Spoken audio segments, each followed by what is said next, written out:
Hello everyone, আসসালামু আলাইকুম। আরজুস kitchen 93 চ্যানেলে সকলকে স্বাগত জানিয়ে আজকের ভিডিওটি শুরু করছি। আজকে বানাবো তাল দিয়ে দারুণ মজাদার একটা পিঠার রেসিপি, যা আপনাদের কাছে খুবই ভালো লাগবে। প্রথমে একটা পাত্র নিয়েছি আর সেখানে আমি 1 কাপ পরিমাপ সুজি দিয়েছি আর সুজিটাকে ভালোভাবে ভেজে নিতে হবে। আর সুজি দিয়ে এই পিঠা রেসিপিটি এতটা মজা হয়, না বানালে কিন্তু বিশ্বাসই করবেন না। একবার যাকে খাওয়াবেন সেই কিন্তু বারবার রিকোয়েস্ট করবে। এখানে আমি দিয়ে দিচ্ছি লিকুইড দুধ দিয়ে আমি এগুলোকে পিঠা তৈরি করে নেব। এখানে দিয়ে দিচ্ছি 1/2 কাপ পরিমাপ চিনি আর এখানে তালের পাল্প দিয়ে দিচ্ছি। দিয়ে ভালোভাবে নেড়েচেড়ে এগুলোকে একটা ডো তৈরি করে নিতে হবে। ডো তৈরি করে নিলে খুব সহজেই কিন্তু এই পিঠাগুলো তৈরি করা যাবে।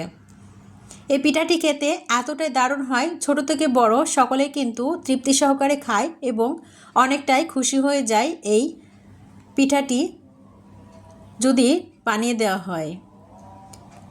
সুজিগুলো ভালোভাবে নেড়েচেড়ে টাইট একটা ডো তৈরি করে নিচ্ছি আর টাইট ডো তৈরি করে ফিরে আসছি।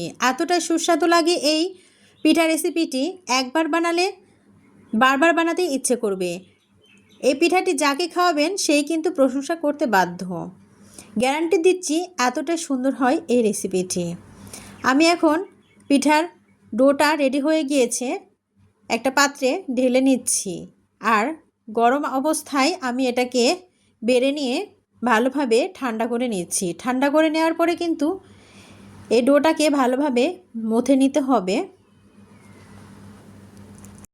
চ্যানেলে যারা অলরেডি নতুন বন্ধুরা এসেছেন, অবশ্যই চ্যানেলটি সাবস্ক্রাইব করে দিয়ে পাশে থাকা বেল নোটিফিকেশন অল করে রাখবেন, তাহলে আমার নিত্য নতুন ইউনিক রেসিপিগুলো পৌঁছে যাবে সবার আগে আপনাদের কাছে। সময় সুযোগ বুঝে আপনারা দেখে নিতে পারবেন। আর দেশ ও বিদেশ থেকে যারা এই ভিডিওটি দেখছেন, অবশ্যই চ্যানেলটি সাবস্ক্রাইব করে রাখবেন, তাহলে আমার ইউনিক রেসিপিগুলো পৌঁছে যাবে। সুজির ডোটা ঠান্ডা হতে দিয়েছি। এখন আমি চুলায় একটা ফ্রাই প্যান বসিয়ে দিয়ে এখানে চিনির একটা শিরা তৈরি করে নেব আর কিছুটা ক্যারামেল তৈরি করে নিচ্ছি। এরপরে দারুচিনি এলাচ দিয়ে ভালোভাবে ক্যারামেলটা একটু তৈরি করে নিচ্ছি। একটু আঠালো আঠালো তৈরি হবে, খেতে কিন্তু ভালো লাগবে।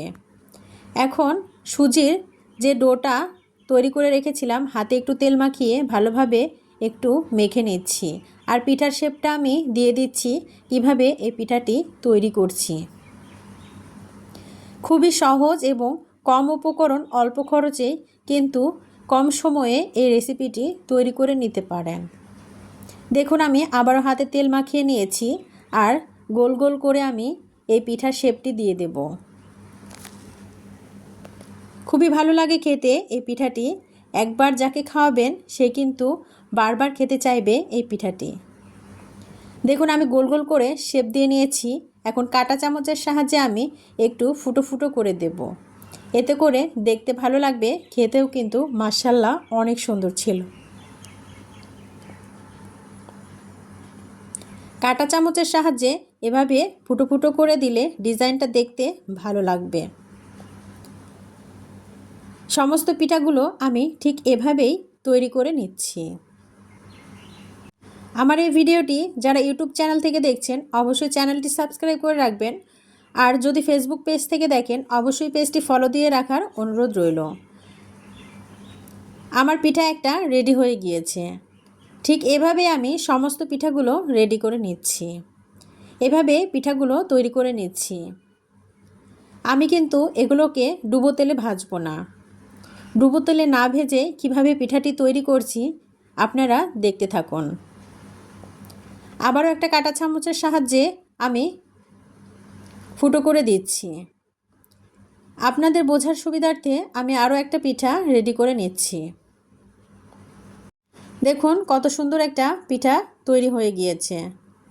দেখতে পাচ্ছেন কতটা লোভনীয় লাগছে দেখতে।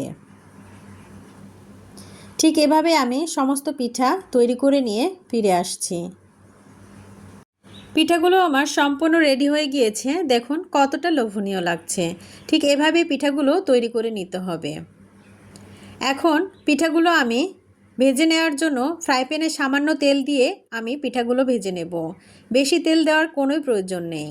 এখানে সামান্য তেল দিয়েই পিঠাগুলো ভেজে নেওয়া যাবে। সামান্য তেল দিয়েছি আর পিঠাগুলো এক এক করে দিয়ে আমি ভেজে নিচ্ছি। একটু সময় নিয়ে উল্টে পাল্টে এগুলোকে ভেজে নিতে হবে। খেতে কিন্তু এতটাই সুস্বাদু হয়, একবার খেলে বারবার খেতে ইচ্ছে করবে এই পিঠা রেসিপিটি। আমার চ্যানেলে আরও পিঠা রেসিপি আপলোড করা আছে, চাইলে আপনারা ভিজিট করতে পারেন। সকালের ব্রেকফাস্ট থেকে শুরু করে বিকালের নাস্তা, ঘরোয়া উপায়ে অনেক রকমের নাস্তা আমি আপলোড করে রেখেছি, অবশ্যই ভিজিট করে আসতে পারেন। সমস্ত পিঠাগুলো আমি এক এক করে উল্টে পাল্টে এভাবেই ভেজে নেব হালকা তেলেই। তালের এই এক ধরনের পিঠা খেয়ে খেয়ে যারা বোর হয়ে গিয়েছেন, ঠিক অন্যভাবে অন্য উপায়ে পিঠাগুলো তৈরি করে যদি সবাইকে সারপ্রাইজ দেওয়া যায় তাহলে তো প্রশংসার শেষ থাকবে না। দেখুন কতটা লোভনীয় লাগছে। ঠিক এভাবেই আমি সমস্ত পিঠাগুলো ভেজে নিয়ে ফিরে আসছি। এখানে আরও একটা কথা বলে রাখি, এই পিঠাগুলো গরম গরম অবস্থায় একটু নরম থাকতে পারে, তবে পিঠাগুলো রেখে দেওয়ার পরে কিন্তু এগুলো একটু শক্ত হয়ে যায়, পরে কিন্তু খেতে ঠান্ডা ঠান্ডা ভালো লাগে। আমার সম্পূর্ণ পিঠাগুলো তৈরি করে নেওয়া হয়ে গিয়েছে। আমি এখন পরিবেশন করে দেখাচ্ছি কতটা লোভনীয় হয়েছে। সবগুলো পিঠা আমি তৈরি করে নিয়েছি। আর চিনির যে ক্যারামেল শিরাটা তৈরি করে রেখেছিলাম, সেই শিরাটা আমি এখানে দিয়ে দিচ্ছি। সম্পূর্ণ শিরাই আমি এখানে চামচের সাহায্যে দিয়ে দিব। কেমন লাগলো আমার এই রেসিপিটি অবশ্যই কমেন্ট বক্সে জানাতে ভুলবেন না। সকলে ভালো থাকবেন, সুস্থ থাকবেন। আবারও দেখা হবে নেক্সট কোনো ভিডিওর মাধ্যমে অন্য কোনো রেসিপিতে। সে পর্যন্ত সবাই ভালো থাকবেন, আমার জন্য দোয়া করবেন, সকলের জন্য দোয়া রাখি। আল্লাহ হাফেজ।